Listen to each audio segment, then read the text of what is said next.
क्या खूब कहा है किसी ने, आदत अगर वक्त पर ना बदली जाए तो वो इंसान का वक्त बदल देती है। नमस्कार, मैं हूं अवधेश श्रीवास्तव और आज चर्चा आदतों के बारे में। जी हां, आदत इंसान को बदल कर रख देती है। आदत अच्छी तो नसीब अच्छा, करियर अच्छा, जिंदगी अच्छी, आगे आने वाला कल अच्छा। अगर आदत बुरी है तो फिर आप खुद ही तय करिए कि क्या हो सकता है। वैसे मुझे तो लगता है कि कोई भी चीज जो जरूरत से ज्यादा की जाए उसकी हमें आदत पड़ जाती है। यानी कि कोई चीज अगर हम बार बार करें तो उसकी हमें आदत पड़ जाती है। आपको 3 इडियट्स का वो डायलॉग याद है, all is well, all is well, all is well. जी हां, जब भी मुसीबत में पड़ो अपने दिल को कहो कि सब ठीक है। और अगर आप ऐसा बार बार करो तो एक वक्त ऐसा आ जाता है कि दिमाग और दिल मान लेते हैं कि सब कुछ ठीक है और उन्हें मुसीबत में भी ना घबराने की आदत पड़ जाती है। और ठीक उसी मुसीबत की घड़ी में अगर आप परेशान हो जाओ, नकारात्मक सोचना शुरू कर दो तो फिर जान भी जा सकती है। यानी कि ये जो आदत का चक्कर है ये बहुत ही सीरियस मैटर है और उसे लाइटली तो बिल्कुल नहीं लिया जा सकता।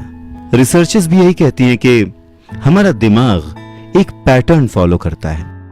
इस बात को इस छोटे से एग्जाम्पल से समझ सकते हैं। घर के आसपास बहुत सारे ग्रोसरी स्टोर्स होते हैं, किराना की दुकानें होती हैं, लेकिन हम किसी एक खास दुकान पर ही बार बार जाते हैं। उसका कारण कुछ भी हो सकता है।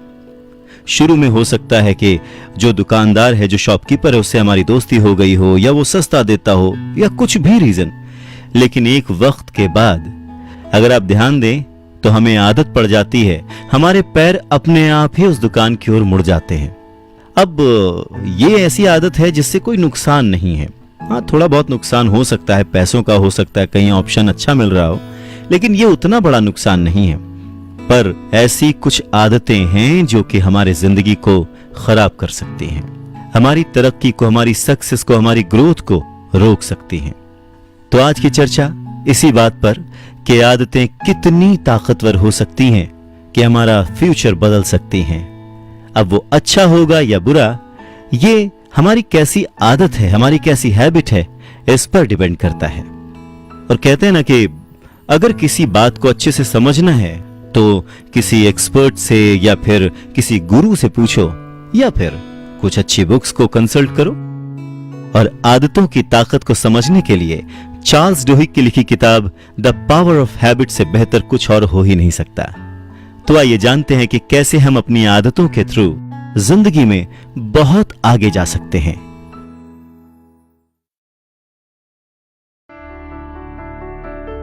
जिंदगी बस एक हसीन ख्वाब है, दिल में जीने की चाहत होनी चाहिए। जिंदगी बस एक हसीन ख्वाब है, दिल में जीने की चाहत होनी चाहिए। गम खुद ही खुशी में बदल जाएंगे, सिर्फ मुस्कुराने की आदत होनी चाहिए। नमस्कार, मैं हूं अवधेश श्रीवास्तव और आज हम चर्चा कर रहे हैं चार्ल्स डुहिक की लिखी किताब द पावर ऑफ हैबिट की, यानी आदत की ताकत। एक इंसान के बनने में बहुत सारी चीजों का हाथ होता है। उसके आसपास का माहौल, उसके घर का माहौल, उसका डर, उसके चैलेंजेस, उसके दोस्त, उसकी फैमिली, बहुत कुछ। पर इन सब में जो सबसे बड़ा रीजन कह सकते हैं जिसे हम, वो है वक्त। किस वक्त किसी के साथ क्या होता है, उस इंसान का व्यवहार, उसकी आदत वैसे ही बनती जाती है। एक छोटे से एग्जाम्पल से इसे समझते हैं कि जब हम परेशान होते हैं तो हमें क्या आदत होती है। कोई नाखून काटने लगता है, कोई चहलकदमी करने लगता है। ये एक छोटा सा एग्जाम्पल है, पर हमारी लाइफ में ऐसे बहुत सारी आदतें हैं, बहुत सारे ऐसे एग्जाम्पल्स हैं जिन्हें हम सोच सकते हैं और ये भी जान सकते हैं कि कौन सी आदत हमें किस तरफ ले जा रही है।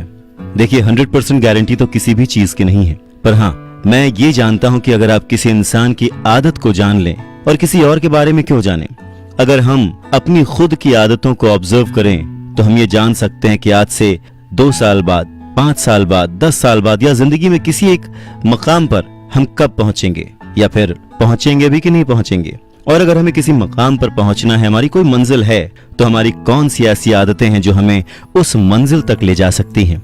बस इसी अहम मुद्दे को एड्रेस करती है ये किताब, जिसका नाम है द पावर ऑफ हैबिट। और ऐसा नहीं है कि हम अपनी आदतों के बारे में जानते नहीं हैं। सच कहिए, क्या आपको अपनी अच्छी और बुरी आदतों के बारे में नहीं पता? हम दुनिया से झूठ बोल सकते हैं पर खुद से नहीं।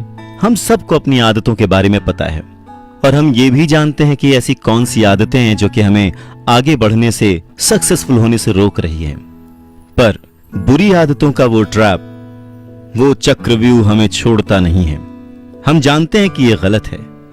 ऐसे बहुत सारे एग्जाम्पल्स हैं जो कि दिए जा सकते हैं। ऐसा नहीं है कि वो लोग जो उन आदतों में फंसे होते वो कोशिश नहीं करते, वो कोशिश करते हैं उससे छूटने की, पर धीरे धीरे वो उन्हें स्वीकार कर लेते हैं, एक्सेप्ट कर लेते हैं कि ये मेरे से नहीं होगा, ये आदत मुझसे नहीं छूटेगी। पर ये किताब इसी बारे में बात करती है और बहुत स्ट्रांगली ये बात कहती है कि कोई भी आदत बदली जा सकती है। करत करत अभ्यास के जड़मति होत सुजान, रसरी आवत जात ते सिल पर पड़त निशान। नमस्कार, मैं हूं अवधेश श्रीवास्तव और आज हम चर्चा कर रहे हैं किताब द पावर ऑफ हैबिट की, जिसे लिखा है चार्ल्स डुहिक ने। आपने ये दोहा जरूर सुना होगा।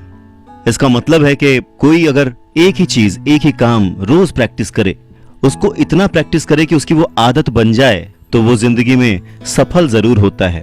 ठीक वैसे ही जैसे कि एक कमजोर सी रस्सी बार बार कुएं के पहिए पर घिसती रहती है और वहां पर जो पत्थर रखा होता है उस पर रस्सी के आने जाने से निशान पड़ जाता है। यानी कि कमजोर सी रस्सी से जब पत्थर तक कट सकता है तो फिर इंसान के दिमाग की तो बात ही क्या और उसके टैलेंट की बात ही क्या। बस जरूरत है अपनी प्रैक्टिस को, अपने लक्ष्य को अपनी आदत बनाने की और वही अभ्यास रोज करने की। पर हमारी रूटीन लाइफ में हम इस पर बिलीव नहीं करते, हमें भरोसा नहीं होता कि ऐसा हो भी पाएगा। इसी बात को प्रूव करते हुए चार्ल्स एक बहुत ही अच्छा सा एग्जाम्पल देते हैं, एक छोटी सी कहानी सुनाते हैं एक बुजुर्ग आदमी के बारे में जिन्हें दिमागी बुखार हो गया था, यानी ब्रेन फीवर हो गया था, और जिसकी वजह से उनके जो ब्रेन में चीजें बदलने लग गई थी और वो बहुत सारी चीजें भूलने लग गए थे। जब वो घर आए तो मतलब वो अपने दोस्तों को कभी पहचानते, कभी नहीं पहचानते, कभी आने जाने वालों को पहचानते, नहीं पहचानते, लेकिन कुछ एक ऐसी चीजें थी जो वो कभी नहीं भूलते थे। उन्हीं में से एक चीज थी कि एक दिन वो बुजुर्ग बैठे थे और अचानक से उठे, किचन में गए, अपने लिए एक पोच बनाया और लेके आ गए और रेडियो ऑन किया और बैठ के रेडियो सुनते हुए पूरा एग खत्म कर दिया। आधे एक घंटे बाद उन्होंने सेम चीज फिर की, किचन में गए, अंडे उठाए, बनाया, पकाया, लेके आए, रेडियो के पास बैठे, सुना, खाया, और एक बार नहीं कई बार उन्होंने ये चीज रिपीट की। जब उन्होंने कई बार ये चीज की लाइक 5, 6, 7, 8 बार कर डाली तो उनकी जो वाइफ थी वो परेशान हो गई। ये क्या हो रहा है, एक ही चीज को ये बार बार रिपीट किए जा रहे हैं। तो वो घबरा गई और वो तुरंत अपने पति को लेकर डॉक्टर के पास पहुंची। जब वो लेडी वहां पर पहुंची तो एक साइंटिस्ट भी उस कमरे में आए जो कि ब्रेन पर रिसर्च कर रहे थे, जिनका नाम था लैरी स्क्वायर। वो एक प्रोफेसर थे और पिछले कई सालों से मेमोरी के ऊपर रिसर्च कर रहे थे कि किस तरह से जो ब्रेन के अंदर चीजें होती हैं वो काम करती हैं। तो इन सारी बातों पर उनका रिसर्च चल रहा था और उनसे ये बात शेयर की गई। और उनकी ये बात सुनकर सिर्फ लैरी स्क्वायर ही नहीं बल्कि उस वक्त के जितने भी साइंटिस्ट, डॉक्टर्स थे जो कि ब्रेन से रिलेटेड रिसर्चेस कर रहे थे, काम कर रहे थे, वो सब बहुत ही ज्यादा सरप्राइज थे। क्यों? क्योंकि ये पहली बार था जब उन्हें ये देखने को मिला कि एक इंसान जिसे अपना नाम तक याद नहीं है, जो अपने फ्रेंड्स भूल गया है, जो आने जाने वालों को नहीं पहचानता और ऐसी बहुत सारी बातें वो भूल गया है, लेकिन उसे अपनी रोजमर्रा की चीजें याद हैं। उसे ये याद है कि किचन में अंडे कहाँ रखे होते हैं, उसे ये याद है कि वो उसका रूटीन है, सुबह उठकर वो रोज ब्रेकफास्ट में अंडे खाता था और रेडियो सुनता था। और इस चीज से लैरी स्क्वायर और दूसरे शोधकर्ताओं को भी बहुत सारी बातें समझने को मिली। हमारा दिमाग बिल्कुल एक मशीन की तरह काम करता है, चाहे वो सब कुछ भूल जाए, लेकिन कुछ आदतें ऐसी होती हैं जिन्हें वो बिल्कुल मशीन की तरह रिपीट करता रहता है। आप चाहें न चाहें, सोचें न सोचें, जाने अनजाने वो चीजें आप अपने आप करते हैं। और ठीक वैसा ही उन बुजुर्ग के साथ भी हो रहा था जो कि अपनी सारी बातें भूल चुके थे। लैरी स्क्वायर के लिए ये वाकया, ये केस बहुत ही इंटरेस्टिंग था। तो उन्होंने क्या किया कि बुजुर्ग के दिमाग पर काम करने की सोची। उन्होंने चेक किया और ठीक उसी स्थिति से गुजरते एक और पेशेंट का चेकअप उन्होंने किया। उन्होंने ब्रेन स्कैन किया तो उन्होंने पाया कि दोनों के दिमाग के बीच में एक छोटा सा, छोटी बॉल या कहें कि अखरोट जैसा कुछ दिखा, जहां पर वो जो बुजुर्ग थे वो अपनी चीजें भूलते जा रहे थे, बहुत शांत हो गए थे, कुछ बोलते नहीं थे, चीजों को पहचानते नहीं थे। वहीं जो नया पेशेंट था उसके दिमाग में उतना ही बड़ा ट्यूमर था कह सकते हैं, पर वो सब कुछ जानता था, उसे सब कुछ याद था। तो ये बहुत ही इंटरेस्टिंग था रिसर्चर लैरी स्क्वायर के लिए कि जो इंसान सब कुछ भूल चुका हो उसे फिर भी अपनी वो चीजें याद हैं जो कि उसकी आदत का हिस्सा थी।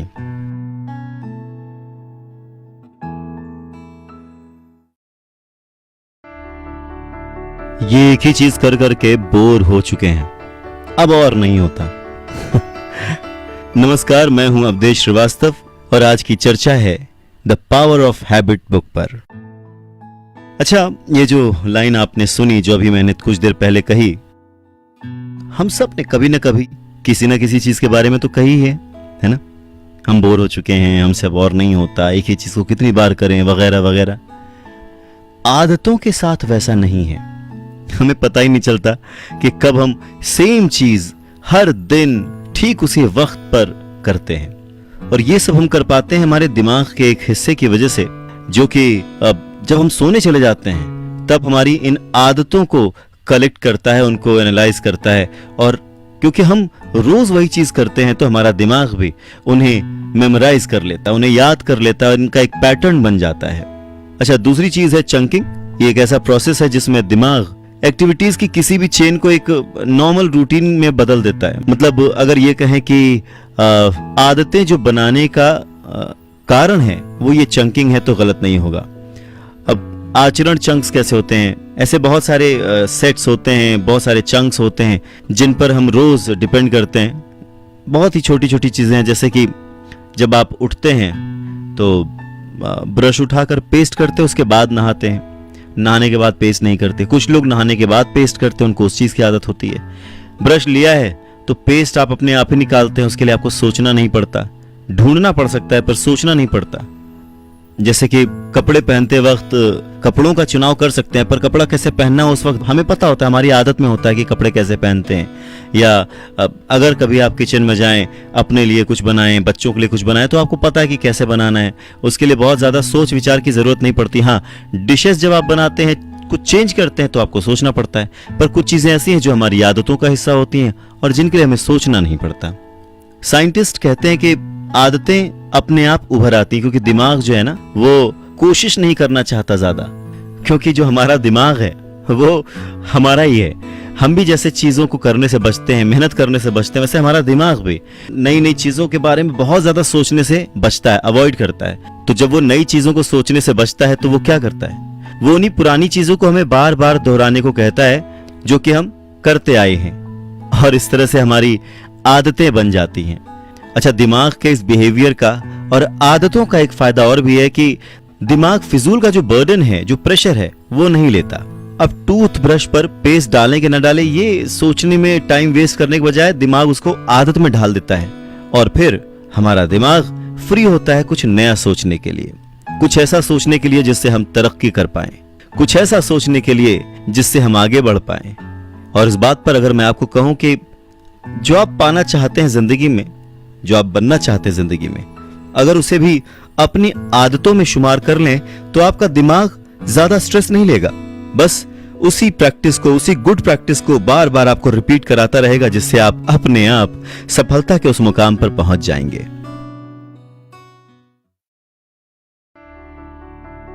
अच्छा, कभी आपने अपनी याददाश्त बढ़ाने के लिए कुछ मेडिसिन या फिर नुस्खे अपनाए हैं? जैसे बादाम खाओ, सौंफ की चाय पियो, वगैरह वगैरह।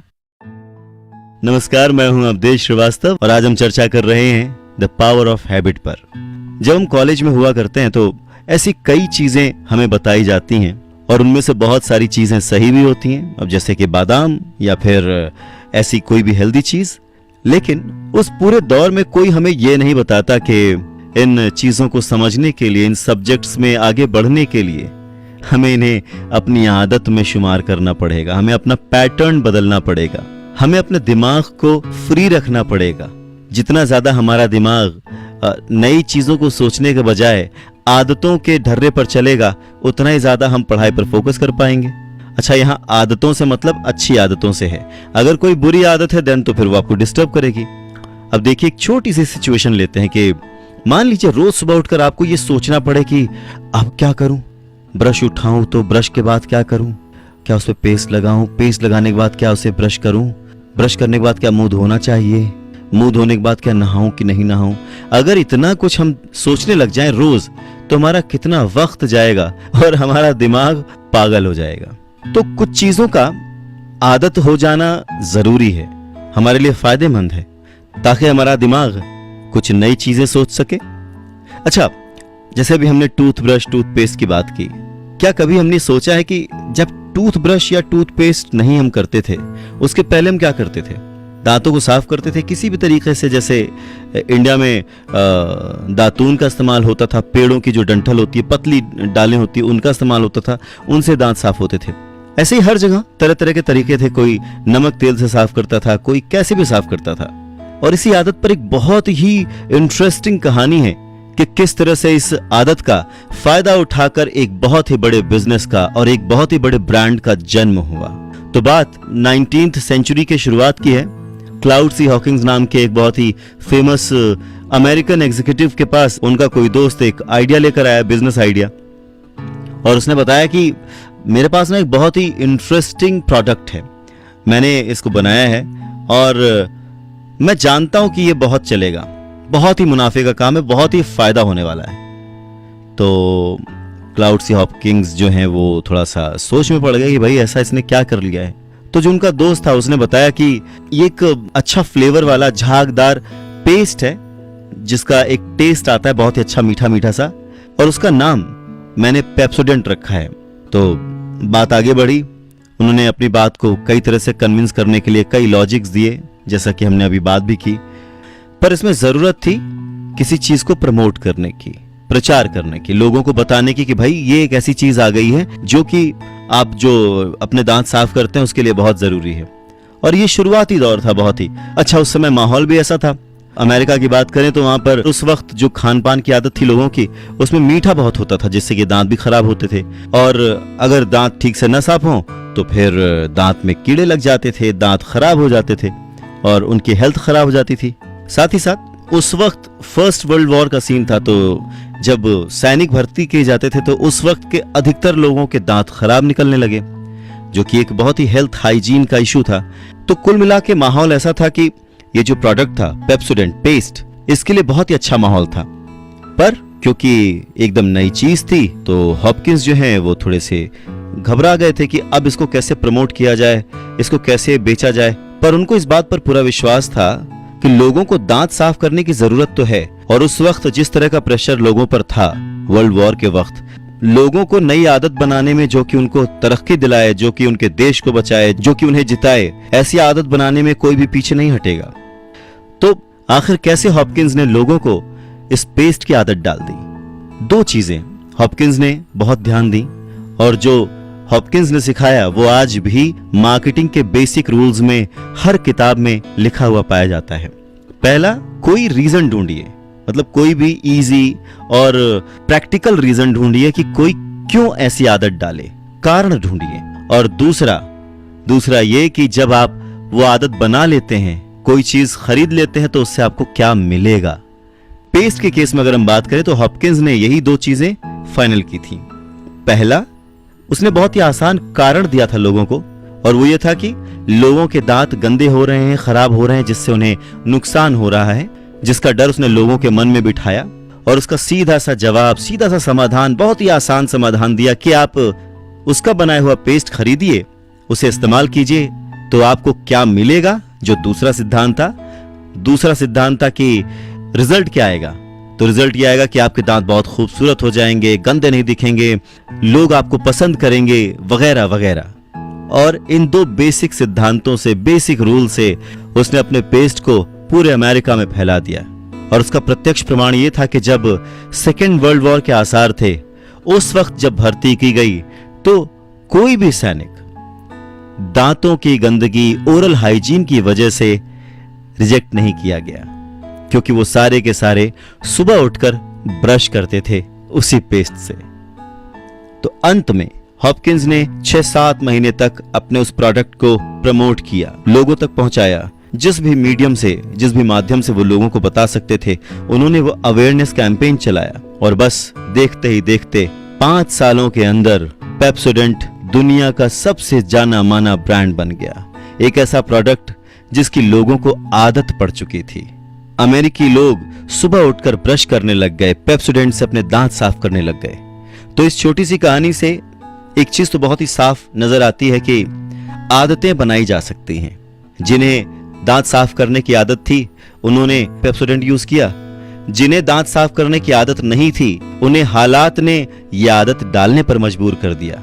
कारण चाहे कुछ भी हो, पर यह तो सच था कि आदतें बनाई जा सकती हैं, डेवलप की जा सकती हैं अपनी जरूरतों के हिसाब से। तो अगर ये कहें कि हमें अपनी सही जरूरत पहचाननी है और उसके हिसाब से कोशिश करके अपनी आदत बनानी है, तो ये कोई नामुमकिन काम नहीं है, क्योंकि आदतें बनाई जा सकती हैं। तो सोचिए कि आप अपने अंदर कौन सी आदत डेवलप करना चाहेंगे जिससे कि आपकी तरक्की हो, आप एक बेहतर और सक्सेसफुल इंसान बन सकें। आदत कैसे बनाई जाए, ये एक सवाल ऐसा है जिसका अगर जवाब हमें पता चल जाए तो हम अपनी सफलता की सीढ़ियां बड़ी आसानी से चढ़ सकते हैं। जी हां, अगर सवाल पता हो तो जवाब तो ढूंढा ही जा सकता है। नमस्कार, मैं हूं अवधेश श्रीवास्तव और आज हम चर्चा कर रहे हैं पावर ऑफ हैबिट पर। एक वक्त था जब अमेरिका में ओरल हाइजीन को लेकर बहुत लोग सेंसिटिव हो गए थे। फर्स्ट वर्ल्ड वॉर का टाइम था और तब एक टूथपेस्ट आया जिसने पूरे अमेरिका में और फिर बाद में पूरी दुनिया में तहलका मचा दिया, पेप्सोडेंट। प्रॉक्टर एंड गैम्बल ने अपने इस प्रोडक्ट की वजह से करोड़ों अरबों रुपए कमाए। आखिर क्या था इसमें ऐसा खास? और उसके बाद बहुत सारे पेस्ट आए, पर पेप्सोडेंट टॉप पर ही रहा। उस वक्त जो दूसरी पेस्ट कंपनीज थी वो यही सोचती थी कि ऐसा क्या खास है पेप्सोडेंट में। इसके अंदर सिट्रिक एसिड था, पेपरमिंट ऑयल था, कुछ केमिकल्स भी थे। इन सब का रिजल्ट ये था कि जब कोई ब्रश करता था तो उसको एक ठंडी ताजगी सी मिलती थी, उसे एक सेरन सी हो जाती थी, जो कि लोगों को अच्छा लगता था। अब जब पेप्सोडेंट खूब बिकने लगी, लोग उसे पसंद करने लगे, तो फिर जो पेस्ट बनाने वाली दूसरी कंपनीज आई थी, उन्होंने सोचा कि आखिर ऐसा क्या खास है पेप्सोडेंट में कि लोग पेस्ट करना ही नहीं भूलते। रिसर्च किया गया, पता किया गया, और लोगों ने कहा कि जब वो पेप्सोडेंट यूज नहीं करते या भूल जाते हैं तो उन्हें उनका दिमाग ये याद दिला देता है कि आज मुंह में कुछ ठंडा, कुछ सेहरन वाला वो मिस कर रहे हैं। यानी आज उन्होंने पेस्ट नहीं किया है, और वो हल्का सा जो एक्साइटमेंट है वही उन्हें हमेशा याद दिलाता था कि उन्हें पेस्ट करना है, और उस ताजगी की, उस ठंडे एहसास की उन्हें आदत पड़ चुकी थी। सच में वैसे हॉपकिंस ने लोगों को सुंदर दांत नहीं, बल्कि वो जो ठंड का एहसास था, वो जो फ्रेशनेस, ताजगी का एहसास था, वो बेचा था। पेस्ट क्या काम करता था क्या नहीं, उससे लोगों को कोई फर्क नहीं पड़ता था, पर हां, लोगों को इस बात पर विश्वास था कि वो पेस्ट अपना काम कर रहा है, और ये विश्वास उन्हें उसी ठंडी ताजगी और उसी महक की वजह से आया। लोगों का उस पेस्ट पर पूरा भरोसा था कि हो ना हो ये अपना काम कर रहा है, तभी तो हमें इतना अच्छा लग रहा है, इतना ठंडा महसूस हो रहा है। इस बात को एक और एग्जांपल से समझ सकते हैं कि आदतें कैसे बनाई जा सकती हैं। उसका एक बेसिक फॉर्मूला समझ सकते हैं कि मान लीजिए आप कसरत करना चाहते हैं पर आप कर नहीं पाते, तो उसे कैसे अपनी आदत का हिस्सा बनाएंगे। नींद खुलते ही जिम चले जाइए या पार्क चले जाइए। आदत बना लीजिए कि नींद खुलते ही आप कुछ और नहीं करेंगे, आप सीधे चले जाएंगे जिम में, और वहां पर एक्सरसाइज करने के बाद खुद को रिवॉर्ड भी देंगे, अपने आप को पैम्पर भी करेंगे, जैसे जो भी आपको पसंद है खाना पीना। तो अगर आप ये रूटीन में बना लें, या जो भी आपको अच्छा लगता है अपनी एक्सरसाइज के बाद अगर आप वो करें, तो धीरे धीरे आपका दिमाग उसी लालच में इस रूटीन को आदत में बदल देगा और आप हर दिन जिम जाना चाहेंगे, क्योंकि उसके बाद आपको वो करने को मिलेगा, वो खाने को मिलेगा या वहां घूमने को मिलेगा जो आपको पसंद है।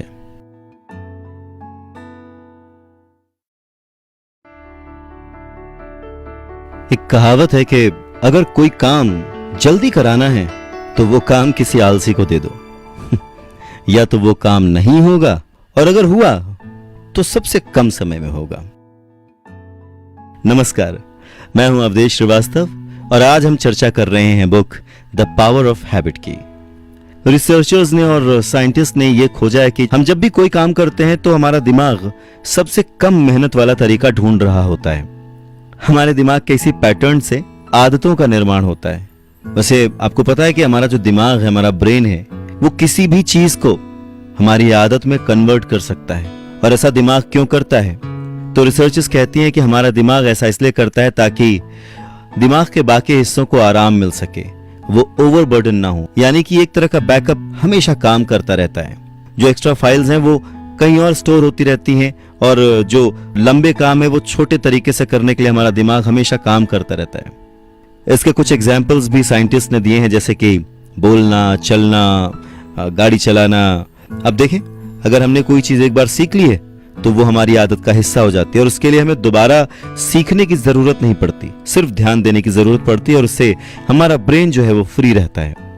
और हमारे दिमाग की इसी आदत की वजह से हम इंसान दिन प्रतिदिन तरक्की करते जा रहे हैं। हमने सुई से लेकर जहाज तक बना डाला है और हर दिन कुछ नया खोजते ही जा रहे हैं। लेकिन जहां पर दिमाग की इस आदत के फायदे हैं, वहीं पर नुकसान भी है। जैसे कि अगर हमारा दिमाग पूरी तरह से अलर्ट ना हो, आदतों के भरोसे ही चलता रहे, तो मान लीजिए हमें सड़क पार करनी है तो हम सड़क पार नहीं कर पाएंगे और एक्सीडेंट होने के चांसेस पूरे हैं। तो ऐसे हादसों से बचने के लिए हमारे दिमाग ने एक दूसरी टेक्निक, एक दूसरा कार्य प्रणाली विकसित की है ताकि वो ये समझ सके कि आदतों को कब काम शुरू करना है। आप ध्यान दीजिए, जब आप सड़क क्रॉस कर रहे होते तो आप 1 मिनट के लिए ठिठकते हैं, फिर चलते हैं, फिर रुकते हैं, फिर चलते हैं, और हमारा दिमाग उन छोटे छोटे पॉजेज में खुद डिसाइड करता है कि अब क्या करना है, और ऐसे में वो आदतों को फॉलो नहीं करता। तो इसका मतलब ये कि हमारा दिमाग जब जरूरत हो तभी आदतों को फॉलो करता है। ये हमारी अलर्टनेस का ही नतीजा है जो हमारे दिमाग ने हमें दिया है, हमारे बेंसल गैग्लिया ने हमें दिया है। और ऐसी सिचुएशन में हमारा दिमाग हमारी आदतों को स्विच ऑन स्विच ऑफ करने की सहूलियत भी हमें देता है। इस बात से एक बात बहुत ही साफ समझ में आती है कि जब भी कोई आदत बनती है और हमारा दिमाग उसका इस्तेमाल करता है, तो जब कोई डिसीजन लेना होता है उस वक्त दिमाग पूरी तरह से शामिल नहीं होता। उस समय हमारा दिमाग जो है वो ज्यादा मेहनत नहीं करता और दूसरे कामों पर लगा रहता है। साथ ही जब तक हम अपनी पुरानी आदतों पर कोई नई आदत ओवरराइट नहीं करते, तब तक वो जो पुरानी आदतें हैं सेम प्रैक्टिस में वैसे ही बिना डिस्टर्ब हुए चलती रहती हैं। और अगर कभी मिस हो भी जाए तो हमारा दिमाग हमें अलर्ट करता है कि आज हमने कुछ मिस कर दिया है।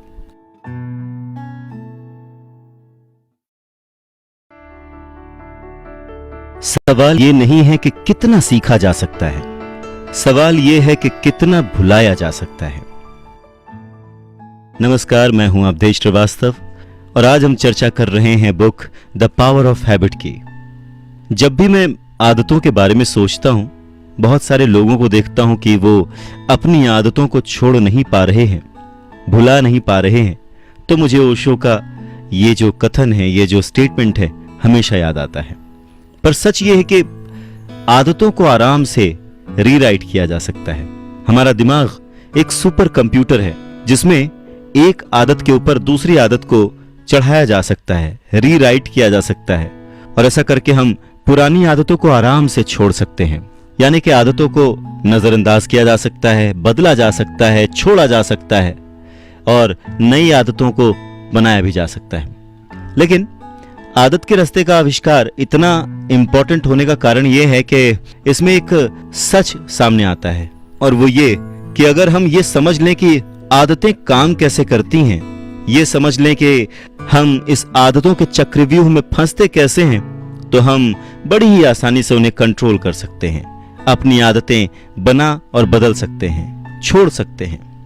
इस बात को समझने के लिए हमें सबसे पहले हमारे दिमाग के एक भाग को समझना बहुत जरूरी है जिसे बेसल गैंग्लिया कहते हैं।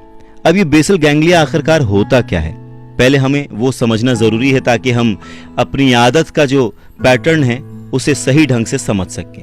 बेसल गैंग्लिया एक्चुअली हमारे दिमाग के बीच में होता है, जो कि जिम्मेदार है जब हम कोई चीज करते हैं, जैसे मोटर लर्निंग हो गई, या इवन हमारी जो बॉडी में मोटर एक्टिविटीज हैं जैसे कि चलना, हाथ हिलाना, इस तरह की एक्टिविटीज, या फिर इमोशनल जो हम बिहेव करते हैं, या फिर हमें जो अंदर से लालच आता है, हमें कोई चीज अच्छी लगती है या फिर हम मजे करना चाहते हैं, तो ये सब जो डिसाइड करता है और जिसके लिए जो जिम्मेदार होता है वो है बेसल गैंग्लिया, जो कि हमारे दिमाग के ठीक बीच में होता है। अब ये बात आपने समझ ली। तो बेसल गैंग्लिया पर उस वक्त बहुत सारे प्रयोग किए गए, एक्सपेरिमेंट्स किए गए। साइंटिस्ट ने बहुत सारे चूहों के दिमाग पर एक्सपेरिमेंट किया, बंदरों के दिमाग पर, बहुत सारी तरह तरह के जानवरों के दिमाग पर एक्सपेरिमेंट किया, और उन्हें यह समझ में आया कि आदतें कभी भी पूरी तरह से मिटती नहीं है, बस ये छुपी रहती हैं, हमारे दिमाग के किसी कोने में ये दबी रहती हैं। इसका हमें बहुत फायदा होता है। वरना सोचिए कि आपको अगर हर दिन गाड़ी चलाना सीखना पड़े या फिर मतलब जो रूटीन आप काम करते हैं वो हर काम, ब्रश करना, जूते पहनना, कपड़े पहनना, खाना खाना, चलना, बोलना, ये सारी चीजें रोज सीखनी पड़े तो कितना मुश्किल हो जाएगा। लेकिन एक इसका बुरा पहलू भी है, वो ये कि जो हमारी बुरी आदतें हैं वो भी हमारे दिमाग के किसी न किसी कोने में छिपी ही रहती हैं। और अक्सर आपने देखा होगा कि अगर कोई अल्कोहलिक है या कोई एडिक्शन से छूट कर आया है, कुछ लोग जो है वापस उसी एडिक्शन में चले जाते हैं। क्यों?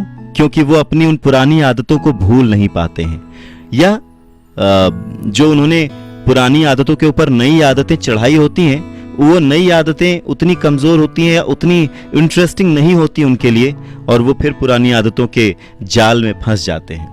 तो ऐसे में सबसे ज्यादा जरूरी ये है कि हम अपने दिमाग पर जो ओवरराइट कर रहे हैं या जो रीराइट कर रहे हैं, क्योंकि पुरानी आदतें, यादें मिटती नहीं, वो दिमाग के किसी कोने में छुपी होती हैं, तो जो हम नई आदतें बना रहे हैं वो इतनी इंटरेस्टिंग हों, वो इतनी फ्रूटफुल हों कि हमारा दिमाग कभी भी पुरानी आदतों की ओर जाए ही ना।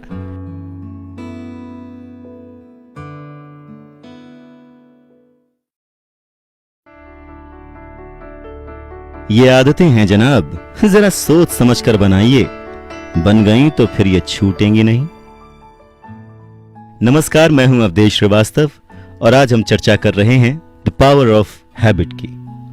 आदतें, हैबिट कोशिश करके बनाई जा सकती हैं, पर कई बार आदतें अनजाने में ही बन जाती हैं, हमें उनके बारे में पता नहीं चलता पर वो बन जाती हैं। जैसे आपने कभी नोटिस किया हो, कुछ लोग एक पर्टिकुलर वर्ड का इस्तेमाल करते हैं, किसी भी वर्ड का, जिसे हम उर्दू में तकिया कलाम कहते हैं, वो उनकी आदत पड़ जाती है। कुछ लोगों को ट्विचिंग की आदत होती है, आंख मारने की आदत हो जाती है, वो जरा सी भी कोई भी बात हो उसमें आंख मारने लगते हैं। या कुछ लोगों को आदत होती है अनजाने में ही नाखून चबाने की। ये वो आदतें हैं जो कि अनजाने में बन जाती हैं, जिन्हें हम जानबूझकर नहीं बनाना चाहते, पर ये आदतें हमारी लाइफ पर बहुत ही डीप, बहुत ही गहरा असर छोड़ जाती हैं। ये आदतें बहुत ही पावरफुल होती हैं और कई बार जो हमारा प्रैक्टिकल नॉलेज है, जो हमारा दिमाग है, उस पर भी हावी हो जाती हैं। इसी बात को समझाने के लिए एक एक्सपेरिमेंट किया था national institute of alcohol abuse and alcoholism के रिसर्चर्स ने चूहों पर। तो उन्होंने किया क्या कि एक खास तरह से चूहों को ट्रेन किया। वो एक इशारा करते और चूहे फटाफट दौड़कर एक लीवर दबा देते। तो ये ट्रेनिंग उनको दी गई, और लीवर दबाने की ये जो ट्रेनिंग थी वो चूहों की आदत बन जाए, इसलिए लीवर दबाने के बाद हर बार उन चूहों को कुछ न कुछ खाने के तौर पे दिया जाता था। फिर साइंटिस्ट ने उस खाने की चीज में थोड़ा सा पॉइजन मिला दिया ताकि चूहों को फूड पॉइजनिंग हो सके और वो थोड़ा सा डर सके, और साथ ही साथ ये भी किया कि जिस रास्ते से वो चूहे जाते थे उस पर करंट दौड़ा दिया। एक्सपेरिमेंट के नाम पर ये किया गया, और जब चूहे जाते तो उन्हें झटका लगता, वो वापस आ जाते। उसके बाद उन चूहों को वो कटोरी वाला खाना दिया गया जिसमें जहर था, तो उन्होंने नहीं खाया क्योंकि उन्हें वो एक्सपीरियंस हो चुका था कि इस खाने में कुछ गड़बड़ है। फिर कोशिश की गई कि वो उस रास्ते पर चले जहां पर उन्हें झटके लगते थे, तो वो उस रास्ते से भी दूर ही रहे। पर फिर जैसे ही उन्हें वो खास इशारा मिला जिसकी वजह से वो लीवर की ओर भागते थे, तो चूहे अपने आप को कंट्रोल नहीं कर पाए और वो उसी रास्ते पर चल पड़े जिस पर करंट था, और वही खाना खाया जिसमें जहर था। इंसानों के बीच भी ऐसे कई एग्जाम्पल्स हमें रोज मिलते हैं। जैसे मान लीजिए घर पर बच्चे हैं और आपका मन कर रहा है, आप ऑफिस से घर लौट रहे हैं, तो कभी कभार आप कुछ भी फास्ट फूड ले लेते हैं, प्रोसेस्ड फूड ले लेते हैं, तला भुना ले लेते हैं, कोल्ड ड्रिंक्स ले लेते हैं। लेकिन धीरे धीरे ये चीजें हमारी आदत में शामिल हो जाती हैं, हमें इस बात का पता नहीं लगता। जब भी कोई इंसान फास्ट फूड खाता है, वो नहीं चाहता कि वो उसकी आदत का हिस्सा बने, पर क्योंकि उसे उसकी आदत लग चुकी होती है, इसलिए वो मजबूरन शुरुआत हफ्ते में एक बार फास्ट फूड खाने से होती है, फिर वो 2 बार में बदल जाती है, फिर वो 3 बार, 4 बार और फिर रोज। मैं यहाँ पर फास्ट फूड का एग्जाम्पल क्यों दे रहा हूं, क्योंकि एक समय था जब पूरा अमेरिका ओबेसिटी की बीमारी से परेशान था, जिसका एक बड़ा मेजर कारण था फास्ट फूड और कोल्ड ड्रिंक्स। अगर उसको दूसरे एग्जाम्पल से समझा जाए तो हम सिगरेट देख सकते हैं या अल्कोहल देख सकते हैं, या ऐसी कोई चीज, ऐसा एडिक्शन जो कि लोगों की आदत बन जाती है और बाद में छुड़ाई नहीं छूटती। कहने का मतलब ये कि हर दिन अपने ऊपर निगाह रखें, अपनी आदतों पर निगाह रखें, अपने बिहेवियर पर निगाह रखें, और किसी चीज के लिए अगर दिमाग बार बार अर्ज कर रहा है, वो करने के लिए आपको कह रहा है, तो समझ लीजिए कि उस चीज की आदत आपको पड़ चुकी है। अब वो आदत अच्छी है या बुरी, ये तो आप डिसाइड करेंगे।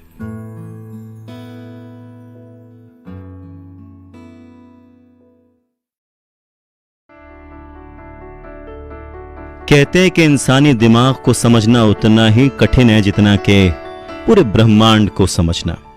नमस्कार, मैं हूं अवधेश श्रीवास्तव और आज हम चर्चा कर रहे हैं the power of habit book की, जिसे लिखा है चार्ल्स डुहिग ने। एक रिसर्चर थे स्क्वायर। वो कहते हैं कि याददाश्त एक ऐसा सब्जेक्ट है जो हमें हमेशा आकर्षित करता है। जब उनकी मुलाकात उनके एक पेशेंट यूजीन से हुई तो उन्होंने जाना कि भले ही याददाश्त कमजोर पड़ जाए या कुछ याद रहे न रहे, हमारा दिमाग जो है इसके अंदर एक अनोखी पावर है, एक ताकत है कि ये भले याददाश्त चली जाए पर फिर भी इमोशंस को समझता है और अपने हिसाब से खुशी ढूंढ ही लेता है।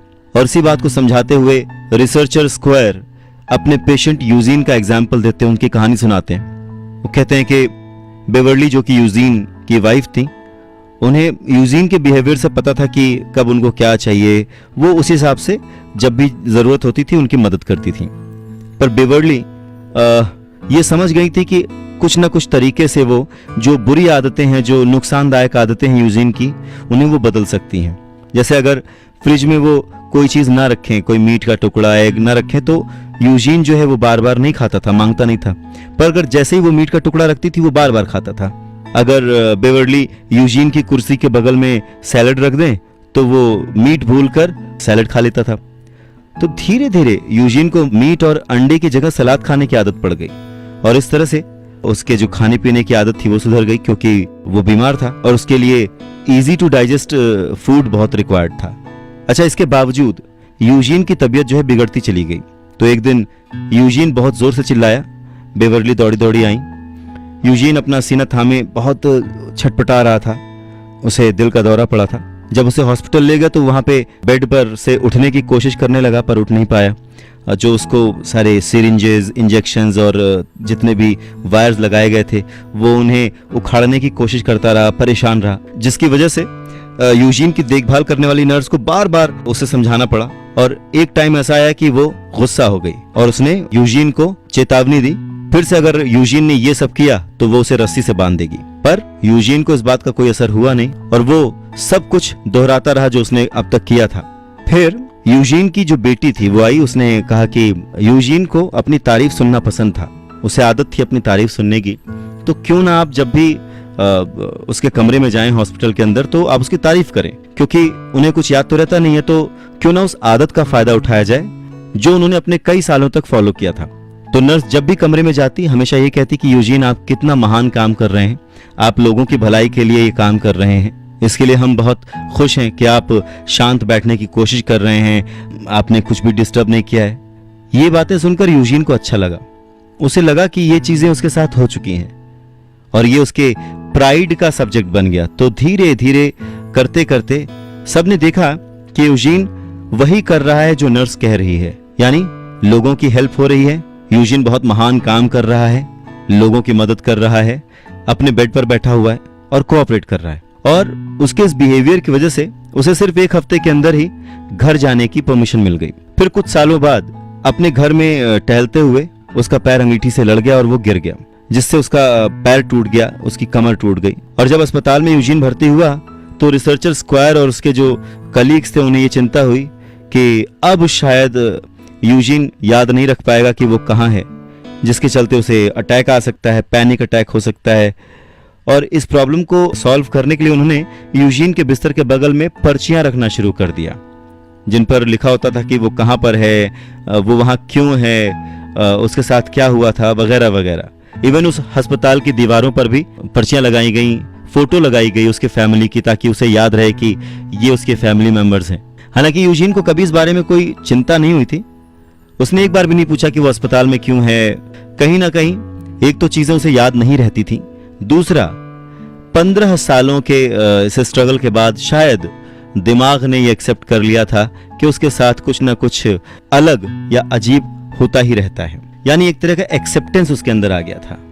और ऐसी ही रिसर्चेस पर बेस्ड ये बात कही जा सकती है कि हमारा दिमाग अपने आप में ही खुशियां ढूंढ लेता है। उसके दिमाग ने शायद ये मान लिया था कि इस लाइफ में कुछ ऐसी बातें हैं जिन्हें वो कभी समझ नहीं पाएगा, और इस अंडरस्टैंडिंग ने, इस एक्सेप्टेंस ने, इस मानसिक समझौते ने उसे एक अलग ही पीसफुल लाइफ दी।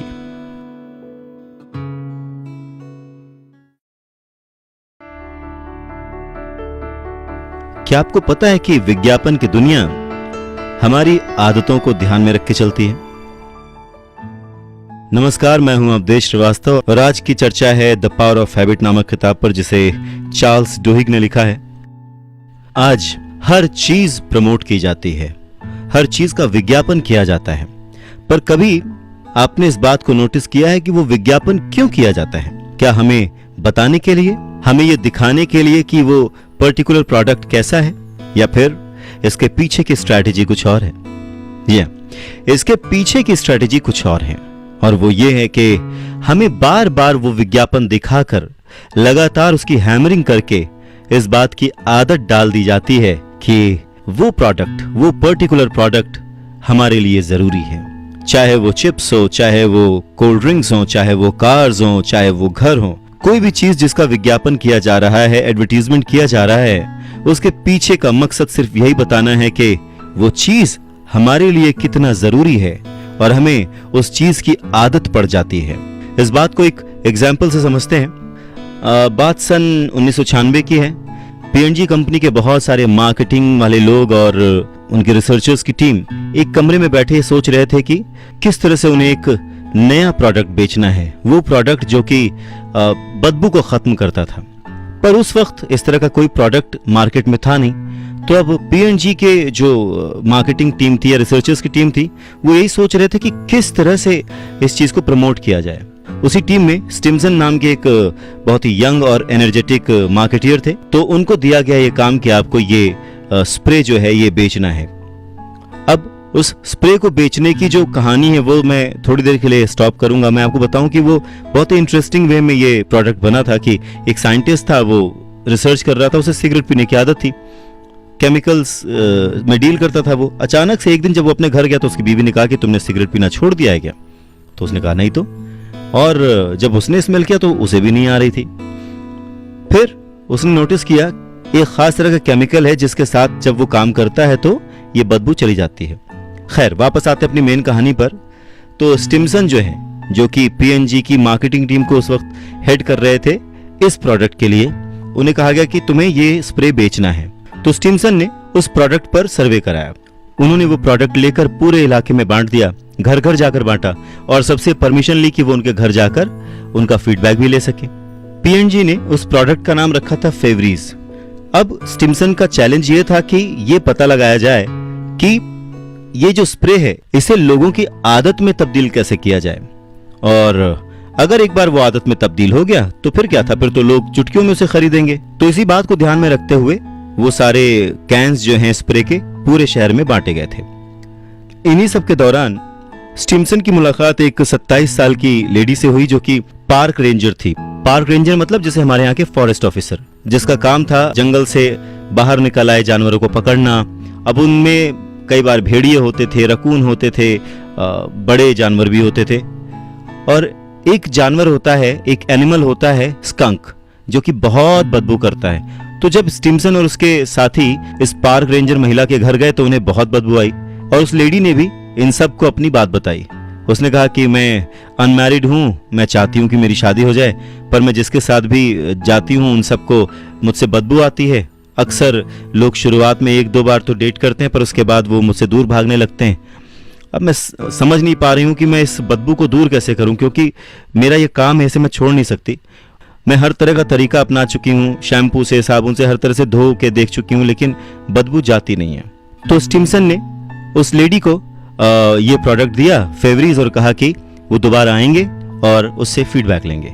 जब दोबारा स्टिम्सन और उनकी टीम उस लेडी के घर गई तो उस लेडी ने बहुत ही खुशी से उनका स्वागत किया और भावुक हो उठी, रोने लग गई और उसने उन्हें बहुत थैंक यू कहा और उसने इनका बहुत आभार माना। तो इस हादसे से स्टिम्सन समझ गए कि ये प्रोडक्ट तो बहुत बिकेगा, इससे बहुत मुनाफा होने वाला है। पर जब वो लौटकर अपने ऑफिस पहुंचे तो एक दूसरा चैलेंज उनका इंतजार कर रहा था और वो ये था कि जो दूसरे ग्रुप्स थे जिनमें बहुत सारे एनिमल लवर्स थे, उन्हें फेवरीज का कोई फायदा नजर नहीं आया। उनमें एक लेडी थी जिसकी 9 बिल्लियां थी। उसने फेवरीज यूज तो किया पर उसे कोई भी फर्क नजर नहीं आया, और ऐसा इसलिए क्योंकि उस महिला को उन बिल्लियों की महक की आदत पड़ चुकी थी।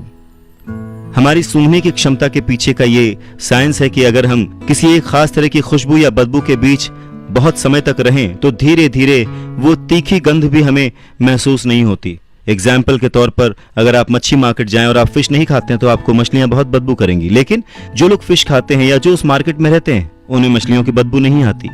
ठीक उसी तरह से उस वक्त एनिमल लवर्स को उनके पेट की बदबू नहीं आती थी। कहने का मतलब यह कि लोगों की आदत ने इस प्रोडक्ट को उस वक्त फेल कर दिया था और पीएनजी ने इसके बाद बहुत सारा पैसा खर्च किया, बहुत बड़ी सी टीम बनाई और फिर से एक नई स्ट्रैटेजी के साथ फेवरीज को लॉन्च किया। खैर, बात आगे बढ़ाते हैं और जानते हैं कि डेक स्टिम्सन जो हैं वो 9 बिल्लियों वाली इस औरत से हुई निराशाजनक बातचीत के बाद उनका क्या हुआ, कैसे उन्होंने फेवरीज को आगे बढ़ाया, कैसे उन्होंने बात को समझा। तो हुआ यूं कि स्टिम्सन और उनकी टीम जो है वो फेवरीज को प्रसिद्ध बनाने के लिए जो रेगुलर तरीके थे उनको छोड़कर कुछ नया ढूंढने में जुट गई।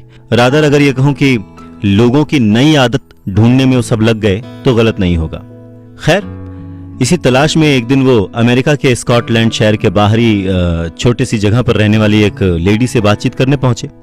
वो लेडी करीब 40 साल की रही होंगी, उनके 4 बच्चे थे और उन्होंने देखा कि वो लेडी अपना घर बहुत साफ रखती है। हालांकि वो चमचमा तो नहीं रहा था पर फिर भी साफ सुथरा था। तो उन्होंने उस लेडी से पूछा कि आपको फेवरीज कैसा लगा। उस लेडी ने बताया कि वो फेवरीज का इस्तेमाल रोज करती हैं। स्टिम्सन आश्चर्य में पड़ गए और पूछने लगे कि ऐसा क्यों, आपका घर तो साफ है, आपके घर में तो कोई स्मेल भी नहीं है, फिर आप क्यों यूज करती हैं। तब उस लेडी ने कहा कि मैं फेवरीज का इस्तेमाल जो है बैड स्मेल को हटाने के लिए नहीं करती। दरअसल मेरे बच्चे छोटे हैं और उनका जब कमरा साफ करती हूँ तो कमरा साफ करने के बाद थोड़ा सा फेवरीज मैं छिड़क देती हूँ। इससे मुझे एक फ्रेशनेस का एहसास होता है और ये मेरी रेगुलर प्रैक्टिस है।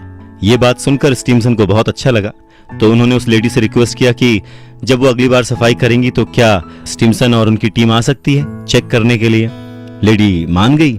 उसके बाद उस लेडी ने बेडरूम में जाकर बिस्तर ठीक किया, तकियों को फुलाया, वहां जो चादरें थी उनको ठीक किया और ये सब करने के बाद दूसरे बाकी कमरे साफ करने के बाद उसने बारी बारी से हर कमरे में फेवरीज छिड़क दिया। और उसके बाद उसने स्टिम्सन से कहा कि पता है आपको, फेवरीज छिड़कने पर ना मुझे बहुत अच्छा लगता है। मुझे इसकी खुशबू से ऐसा लगता है कि हाँ, घर साफ हो गया है और जैसे कोई पार्टी होने वाली हो। जिस तरह से ये लेडी फेवरीज यानी उस स्प्रे के बारे में बात कर रही थी, स्टिम्सन को पता लग गया था कि अगर ये बात प्रमोट की जाए तो इस तरह की बहुत सारी लेडीज होंगी और उन्हें हर हफ्ते में फेवरीज की एक नई बोतल तो लेनी पड़ेगी। और बस वहीं से स्टिम्सन को एक आइडिया आया। घर की औरतों की उस आदत का उन्हें पता चला जो हर घर में होता है, घर की सफाई और सफाई के बाद एक कंप्लीशन का एहसास, एक अचीवमेंट का एहसास। और अगर उस एहसास में एक खुशबू जोड़ दी जाए तो वो सेलिब्रेशन का एहसास बन जाता है। स्टिम्सन ने उसी बेस पे एड्स बनाए और उसके बाद फेवरीज की बहार आ गई। प्रॉक्टर्स एंड गैम्बल ने उस साल करीब $1 अरब का बिजनेस किया और उन विज्ञापनों के बाद घर की महिलाओं ने दिल खोल के फेवरीज का स्वागत किया। और स्टीमसन को तब पता लगा कि जो पिछली महिला थी, जो कि एक पार्क रेंजर थी, उसकी आदत को ध्यान में रखकर वो लोग गलत दिशा में प्रमोशन करने लग गए थे। वो घटना किसी एक महिला के साथ हो सकती है, पर जब स्टीमसन ने ये जाना कि सही आदत क्या है और उस आदत को उन्होंने अपने एड्स में इस्तेमाल किया, तो फिर पीएनजी ने बहुत सारा बिजनेस किया और बहुत सारा प्रॉफिट कमाया। और उसके बाद रूम फ्रेशनर, स्प्रेज, परफ्यूम्स, डियोज और ना जाने क्या क्या बनाया। तो कह सकते हैं कि अगर सही आदत पहचानी जाए तो फिर चुटकियों में दिन बदल सकते हैं।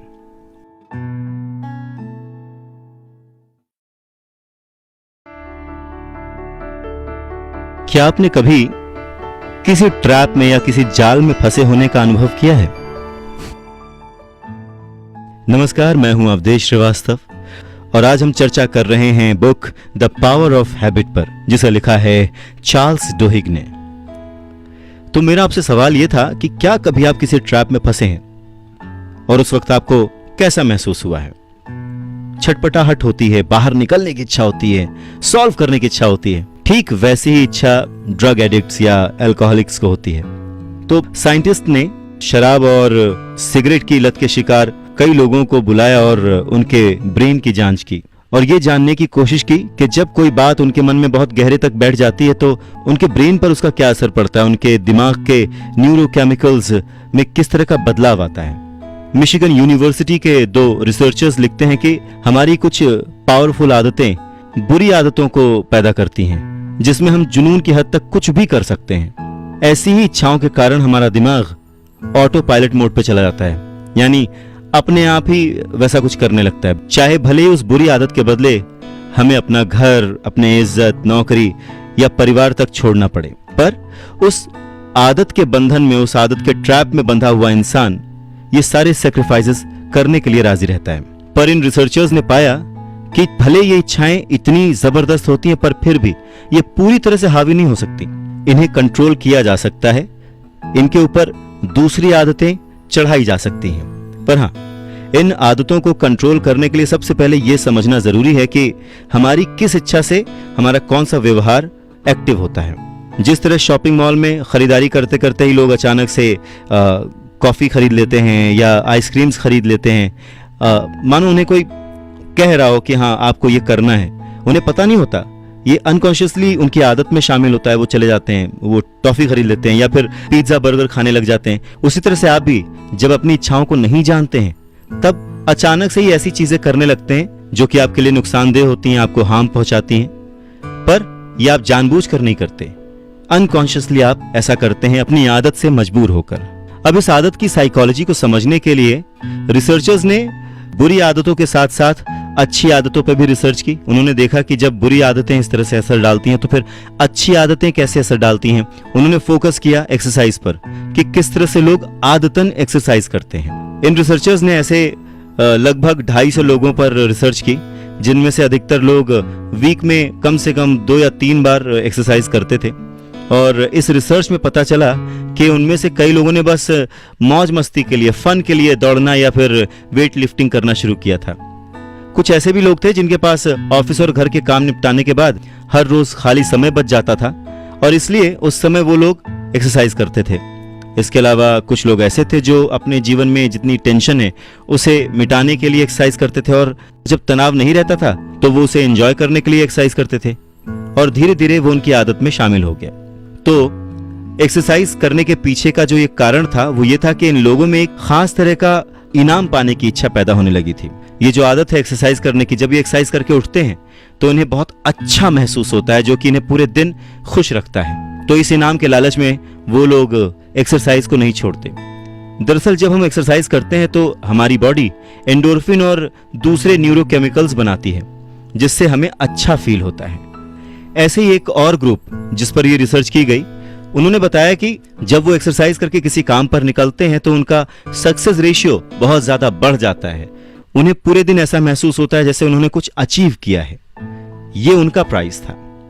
तो अगर कोई भी जो कि अपनी आदत में दौड़ना या एक्सरसाइज शामिल करना चाहता है, उसे सिर्फ 2 चीजें करनी है, एक आसान सा इशारा और एक क्लियर कट प्राइज।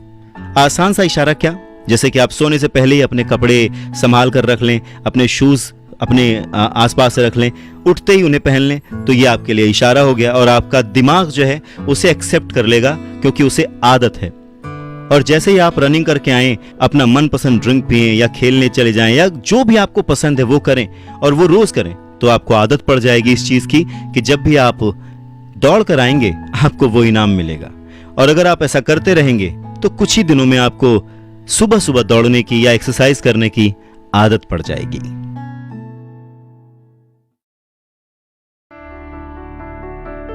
अगर आपकी सोच और समझ सही है और आप दूसरों के बिहेवियर के बारे में जानते हैं, उसकी केयर करते हैं, तो आप उसका बिहेवियर, उसकी आदतें बदलने में उसकी मदद कर सकते हैं। नमस्कार, मैं हूं अवधेश श्रीवास्तव और आज हम चर्चा कर रहे हैं the power of habit book की। चलिए बात करते हैं टोनी डंगी की। हम टोनी डंगी की बात करें उससे पहले हमें यह जानना जरूरी है कि आखिर वो थे कौन। टोनी डंगी एक ऐसे कोच थे जिन्होंने अपने वक्त की सबसे फिसड्डी टीम को वर्ल्ड की नंबर 1 टीम बना दिया, जिन्होंने एनएफएल की अपनी टीम को 10 बार लगातार प्लेऑफ में पहुंचाया। टोनी डंगी वो कोच थे जो कि सुपर बॉल जीतने वाले पहले अफ्रीकन अमेरिकन कोच बने, और ये सब किया उन्होंने सिर्फ एक छोटी सी चीज बदलकर। उन्होंने बहुत बड़े बड़े एक्सपेरिमेंट्स नहीं किए, खिलाड़ियों के बिहेवियर को समझा। हालांकि शुरुआत में उन्होंने बहुत सारे इंटरव्यूज दिए नौकरी के लिए, पर हर जगह रिजेक्शन ही हाथ लगी। पर फाइनली उन्हें एक जगह नौकरी मिल गई और उन्होंने प्लेयर्स की आदतों को बदलकर उस टीम को विजेता टीम बना दिया। बात है 17 नवंबर सन 1996 की। संडे का दिन था और शाम का वक्त था। बुकानीर्स टीम अमेरिका के सैन डियागो शहर में चार्जर्स टीम के साथ खेल रही थी। जो उनकी ओपोनेंट टीम थी वो पिछले साल बहुत अच्छा प्रदर्शन कर चुकी थी और इस मैच में भी वो हरा ही रही थी बुकानीर्स को। गेम में बहुत देर तक भागने, दौड़ने और गोल्स खाने के बाद अचानक से बुकानीर्स टीम के प्लेयर्स ने अचानक से घेराबंदी शुरू कर दी, और जहां पूरा स्टेडियम कोच डंगी पर हंस रहा था, वहीं पर खड़े कोच डंगी सिर्फ अपनी टीम को देख रहे थे और खुश हो रहे थे, क्योंकि उन्हें कुछ ऐसा होता हुआ नजर आ रहा था जिसकी उन्होंने कल्पना तो की थी पर अभी तक वो हो नहीं पाया था। उनकी टीम के खिलाड़ियों ने जो बेसिक उन्होंने सिखाया था, जिसकी वजह से उन्होंने अपनी आदतें बदली थी, अपने शॉट्स बदले थे, अपनी प्रैक्टिस भी उसी के हिसाब से की थी, वो करना शुरू कर दिया और प्लान को सीधा रखा। फुटबॉल का गेम विरोधी टीम को धोखा देने, गति परिवर्तन करने जैसे ट्रिक्स से काम करता है, लेकिन जो कोच डंगी थे वो इन सब चीजों पर, इन सब पैतरों पर भरोसा नहीं करते थे। वो हमेशा मानते थे कि अगर उनकी टीम का खिलाड़ी तेज हो तो वो आसानी से खेल सकता है, और कोच डंगी ने अपनी टीम की इसी आदत को बदला जो कि पहले उनके पास नहीं थी, और टीम ने भी उनका भरपूर साथ दिया और इसी सुनहरे नियम को मानकर वो मैच जीत गए। कोच डंगी ने किया क्या? कोच डंगी ने किसी भी आदत के बनने के 2 पॉइंट्स को एज इट इज रखा। पहला कि क्या इशारा मिलता है, यानी रोज कोई एक ऐसी चीज जो आपको रिमाइंड कराए कि आज आपको ये करना है, जैसे कि दौड़ने से पहले अगर आप जूते, कपड़े सब संभाल कर रखें, या खेलने से पहले उसके सामान संभाल कर रखें। और दूसरा, जीतने के बाद आपको क्या इनाम मिलेगा, जो आपको अच्छा लगता है वो आप कर सकते हैं। इन 2 स्तंभों के बीच कोच डंगी ने एक छोटा सा करेक्शन किया। जो एक्शन, इन 2 पॉइंट्स के बीच जो एक्शन प्लेयर्स करते थे उसको उन्होंने सिर्फ चेंज किया। प्लेयर्स के भागने दौड़ने का जो तरीका था, खान पान, इन सब चीजों पे ध्यान दिया और एक नया ही रूल बताया कि आदतों को बनने में 2 नहीं 3 चीजों की जरूरत होती है। पहला, कोई ऐसा पॉइंट जो कि आपको याद दिलाए कि आपको क्या करना है, क्या अचीव करना है। दूसरा, उस चीज को, उस टारगेट को, उस गोल को अचीव करने के लिए रोज आप क्या प्रैक्टिस कर रहे हैं, क्या एक्शन कर रहे हैं। और तीसरा, जब वो गोल आप अचीव कर लेंगे तो आपको इनाम में क्या मिलेगा। इन 3 खास पहलुओं को ध्यान में रखते हुए कोच डंगी ने अपनी टीम के साथ काम किया और ये बताया कि आदतें बदली जा सकती हैं और हारी हुई टीम भी जीत सकती है।